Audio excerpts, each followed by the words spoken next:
നമ്മുടെ മഹാരാഷ്ട്ര യാത്രയുടെ മൂന്നാമത്തെ വീഡിയോയിലേക്ക് എല്ലാവർക്കും സ്വാഗതം. ബാബ വാട്ടർഫാൾസ് കണ്ടതിന് ശേഷം ഞങ്ങൾ പോകുന്നത് കാവൽഷെട്ട് വ്യൂ പോയിന്റിലേക്കാണ്. യാത്രക്കിടയിൽ ഉച്ചഭക്ഷണമൊക്കെ കഴിച്ച് നമ്മൾ ഇപ്പോൾ കാവൽഷെട്ട് വ്യൂ പോയിന്റ് എത്തിയിട്ടുണ്ട്. നിരവധി സഞ്ചാരികൾ വരുന്ന സ്ഥലമാണ് കാവൽഷെട്ട് വ്യൂ പോയിന്റ്. അതുകൊണ്ട് തന്നെ ഒരു വലിയ പാർക്കിംഗ് ഏരിയ ഇവിടെ ഉണ്ട്. നമ്മൾ വണ്ടിയിൽ നിന്ന് ഇറങ്ങിയിട്ട് ഇവിടെ വന്ന് ഫസ്റ്റ് അങ്ങോട്ട് കാണുമ്പോൾ നമ്മൾ അമ്പരന്ന് ഇങ്ങനെ നോക്കി നിൽക്കും. പ്രകൃതിയുടെ ഭംഗി, ഒരുപാട് മലകൾ, എവിടുന്നൊക്കെയോ മലകൾ ഇങ്ങനെ വന്നിട്ട് ഇവിടെ വന്ന് അവസാനിച്ച് ഇവിടെ ഇങ്ങനെ നിൽക്കുക. ഇതുപോലത്തെ ഒരു വ്യൂ പോയിന്റ് നമുക്ക് വേറെ എവിടെയും കാണാൻ സാധിക്കുമെന്ന് എനിക്ക് തോന്നുന്നില്ല. അതുപോലെ ആ മലയിടുക്കുകളിലൊക്കെ ഒരുപാട് വെള്ളച്ചാട്ടങ്ങൾ, ചെറുതും വലുതുമായ ഒരുപാട് വെള്ളച്ചാട്ടങ്ങൾ, അതിൻ്റെയൊക്കെ ശബ്ദം നമുക്കിങ്ങനെ കേൾക്കാം. മാത്രമല്ല നല്ല കാറ്റ്, എല്ലാ മലകളിൽ നിന്നും വരുന്ന കാറ്റ് ഒരുമിച്ച് ഇവിടെ വന്നിട്ട് മുകളിലേക്ക് തള്ളുന്നു. അതാണ് ഇവിടുത്തെ പ്രത്യേകതയും. എനിക്ക് നോക്കിയാൽ കാണാം, ആ വെള്ളം താഴേക്ക് വീണതൊക്കെ മുകളിൽ നിന്ന് വെള്ളം താഴേക്ക് പോകുന്നുണ്ട്. പക്ഷേ ആ വെള്ളം താഴേക്ക് എത്തുന്നില്ല. അതിന് മുമ്പ് അത് കാറ്റിലത് മുകളിലേക്ക് തന്നെ തൂളിപ്പോകുന്നു.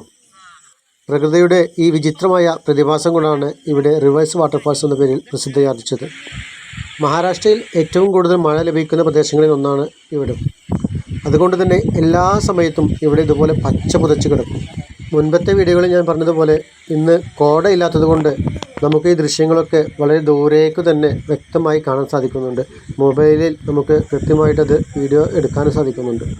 അമ്പോളിയിലൊക്കെ കണ്ട പോലെ നമുക്കിവിടെ വെള്ളച്ചാട്ടത്തിൽ കുളിക്കാനോ വെള്ളച്ചാട്ടത്തിൽ ഇറങ്ങാനോ സാധിക്കില്ല. കാരണം നമ്മൾ ഈ കുന്നിൻ്റെ മുകളിൽ നിന്നാണ് ഈ വ്യൂ മുഴുവൻ കാണുന്നത്. പിന്നെ ഒരുപാട് വെള്ളച്ചാട്ടങ്ങളുണ്ട് ഇവിടെ. നിങ്ങൾക്കിവിടെ കാണാം, ഒരു വെള്ളച്ചാട്ടം ഇവിടെ കാണുന്നു. പിന്നെ തൊട്ടപ്പുറത്ത് വേറെ ഉണ്ട്. ഞാൻ സൂം ചെയ്യുമ്പോൾ എൻ്റെ മൊബൈലിനകത്ത് ക്ലിയർ ഇല്ലാത്തതുകൊണ്ടാണ് സൂം ചെയ്ത് കാണിക്കാത്തത്. ഒരുപാട് വെള്ളച്ചാട്ടങ്ങൾ അകലകലകളായിട്ട് നമുക്ക് കാണാൻ സാധിക്കും. നല്ല തണുത്ത കാറ്റേറ്റ് ഈ കാഴ്ച ഇങ്ങനെ കണ്ടു നിൽക്കാൻ ഒരു രക്ഷയുമില്ല കേട്ടോ. ഒരുപാട് മലകൾ സംഗമിക്കുന്ന സ്ഥലത്ത് ഇത്രയും ഭാഗം മാത്രം നമുക്കൊക്കെ കാണാൻ വേണ്ടിയിട്ട് ഇങ്ങനെ പ്രകൃതി മാറ്റി വെച്ചിരിക്കുക. ഒരു അത്ഭുതമായി നമുക്ക് ഫീൽ ചെയ്യും. വ്യൂ പോയിന്റിൽ നിന്ന് മുമ്പിലേക്ക് നോക്കുമ്പോൾ ഒരുപാട് മലകളാണെങ്കിൽ നമ്മൾ പുറകുവശത്തും നമ്മൾ വന്ന വഴികളിലൊക്കെ പരന്ന ഭൂപ്രദേശമായിരുന്നു. ഒരു അത്ഭുതമായിട്ട് നമുക്കത് ഫീൽ ചെയ്യും. അതുപോലെ എല്ലായിടത്തും തെളിഞ്ഞ നീരുറവുകൾ വരുന്ന ഇതുപോലെയുള്ള നീർച്ചാലുകൾ നമുക്ക് കാണാൻ സാധിക്കും. കാർ പാർക്കിൽ നിന്നും നടന്നു വരുന്ന വഴികളിൽ നിറയെ ചെറിയ കച്ചവടക്കാരുണ്ട്. അതുപോലെ നമ്മൾ വന്ന വഴിയിൽ മുഴുവൻ ഇതുപോലെയുള്ള ചെടികൾ കാണാമായിരുന്നു. ഞാൻ ആദ്യം കരുതിയിരുന്നത് എന്തെങ്കിലും കൃഷിയായിരിക്കുമെന്നാണ്. കാരണം കൃത്യമായ അകലത്തിൽ ഇങ്ങനെ നിൽക്കുന്നത് കാണുമ്പോൾ നമുക്ക് കൃഷി ചെയ്തതാണെന്ന് തോന്നുകയുള്ളൂ. പക്ഷേ അത് കൃഷി ചെയ്തതല്ല, അതൊരു തരം കാട്ടുചെടിയാണ്. കാവൽഷെട്ട് വ്യൂ പോയിന്റിലെ പ്രധാന ആകർഷണം ഞാൻ നേരത്തെ പറഞ്ഞല്ലോ, റിവേഴ്സ് വാട്ടർഫോൾസ് എന്നാണ് ഇവിടെ അറിയപ്പെടുന്നത്. അതായത് താഴേക്ക് പോകുന്ന വെള്ളം താഴേക്ക് എത്താതെ ഇവിടുത്തെ കാറ്റിൻ ശക്തി കൊണ്ട് മുകളിലേക്ക് തന്നെ തെറിച്ച് തൂളി വരുന്നു. അധികം കനമില്ലാത്ത എന്ത് വസ്തുക്കളും നമ്മൾ മുകളിൽ നിന്ന് താഴേക്ക് ഇട്ടാൽ താഴേക്ക് പതിക്കാതെ തിരിച്ച് മുകളിലേക്ക് തന്നെ പറന്നു വരും. ഞാൻ നേരത്തെ കണ്ട ചെടികൾ അല്പം പറിച്ചുകൊടുന്ന് ഇതുപോലെ താഴേക്കിട്ട് നോക്കിയതാണ്. എൻ്റെ ഒപ്പമുള്ളവരൊക്കെ ഇത് ചെയ്തു നോക്കുന്നുണ്ട്. ഒരു കൗതുകമായിട്ട് നമുക്കത് ഫീൽ ചെയ്യും. ഇവിടെ വരുന്ന എല്ലാ സഞ്ചാരികളും ഇങ്ങനെ ചെയ്ത് വീഡിയോസും ഫോട്ടോസും എടുക്കാറുണ്ട്. പലരും പുറകുവശം തിരിഞ്ഞു നിന്നിട്ടും ഒക്കെ വീഡിയോസ് എടുക്കുന്നുണ്ട് ഇവിടെ. മലയാളി സഞ്ചാരികളെ വളരെ കുറവ് മാത്രമാണ് നമുക്കിവിടെ കാണാൻ സാധിക്കുക. അതിൻ്റെ പ്രധാന കാരണം ഇങ്ങോട്ട് എത്തിപ്പെടാനുള്ള യാത്രാ സൗകര്യങ്ങളാണ്. ട്രെയിൻ ടിക്കറ്റ് നമുക്ക് അധികം ചാർജ് വരുന്നില്ല. ഷൊർണൂരിൽ നിന്നും ഏകദേശം 350 രൂപ മാത്രമാണ് സ്ലീപ്പറിന് വരുന്നത്. അവിടെ നിന്നും മഹാരാഷ്ട്രയുടെ ബസ്സിൽ നമുക്ക് വരാം. പക്ഷേ ഇത്രയും ദൂരമുള്ളത് കൊണ്ട് നമുക്കൊരു ദിവസം തന്നെ ഇത്രയും സ്ഥലങ്ങൾ കവർ ചെയ്യാൻ നമുക്ക് സാധിക്കില്ല.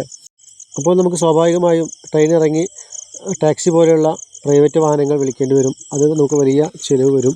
മലയാളി യാത്രക്കാരിൽ അധികവും ഇവിടെ എത്തുന്നത് സൈക്കിളിലും അതുപോലെ തന്നെ ബൈക്കിലൊക്കെ വരുന്ന യാത്രക്കാരാണ് കൂടുതലും ഇവിടെ എത്തിപ്പെടാറുള്ളത്. അതല്ലെങ്കിൽ ഞങ്ങളിപ്പോൾ വന്നതുപോലെ കുറച്ച് ആളുകൾ സംഘടിച്ച് ഒരുമിച്ച് വരികയാണെങ്കിൽ കുറഞ്ഞ ചിലവിൽ നമുക്ക് ഈ സ്ഥലങ്ങളെല്ലാം കണ്ടുപോകാൻ സാധിക്കും. ഞങ്ങൾക്ക് ഭക്ഷണവും അതുപോലെ തന്നെ യാത്രാ ചിലവും എല്ലാം അടക്കം 1700 രൂപ മാത്രമാണ് ഒരാൾക്ക് ചിലവ് വന്നിട്ടുള്ളത്. ഞങ്ങൾക്കിന്ന് മടങ്ങുന്നതിന് മുമ്പ് ഹിരണ്യകേശി ടെമ്പിൾ കൂടി കാണേണ്ടതുള്ളതുകൊണ്ട് ഇവിടുന്ന് പെട്ടെന്ന് തന്നെ പോകേണ്ടതുണ്ട്. പക്ഷേ നമുക്ക് ഇവിടുന്ന് പോകാൻ തോന്നുകയേ ഇല്ല. ഈ കാഴ്ച കണ്ട് ഇവിടെ ഇങ്ങനെ നിൽക്കാൻ നമുക്ക് കൊതി തോന്നും. എൻ്റെ കൂടെ വന്നവരൊക്കെ വാഹനങ്ങളിലേക്ക് മടങ്ങി. ഞാൻ പക്ഷേ ഈ സ്വർഗ്ഗഭൂമിയിൽ നിന്നും പോകാനാകാതെ കുറേ നേരം കൂടി ഇതിൻ്റെ ഈ മനോഹാരിതയിലേക്ക് നോക്കി നിന്നു. അടുത്തത് നമ്മൾ പോകുന്നത് ഹിരണ്യകേശി ടെമ്പിൾ കാണാനാണ്. ഹിരണ്യകേശി നദി ഉത്ഭവിക്കുന്നത് അവിടെ നിന്നാണ്. ഹിരണ്യകേശി ഒരു പുണ്യഭൂമിയാണ്. ഹിരണ്യകേശി ഞങ്ങളെ നല്ല തണുത്ത മഴ കൊണ്ട് സ്വീകരിക്കുകയും നല്ല കോടമഞ്ഞ് പുതച്ചുകൊണ്ട് ഞങ്ങളെ യാത്ര അയക്കുകയും ചെയ്തു. കാട്ടിലൂടെ മഴ നനഞ്ഞു നടക്കാനും കോടമഞ്ഞിൻ്റെ തണുപ്പിൽ കുളിര് കോരാനും യാത്ര തിരിച്ച് ഞങ്ങൾക്ക് ഹിരണ്യകേശി അവ രണ്ടും ഒരുമിച്ച് നൽകി ഞങ്ങളെ അനുഗ്രഹിച്ചു. ഹിരണ്യകേശി ടെമ്പിളിൻ്റെ വിശേഷങ്ങളും കാഴ്ചകളും അതുപോലെ തന്നെ അവിടുത്തെ ആ പുഴയിലെ മീനുകളെക്കുറിച്ചുമൊക്കെ അടുത്ത വീഡിയോയിൽ പറയാം. ഈ വീഡിയോ കണ്ടതിന് നന്ദി.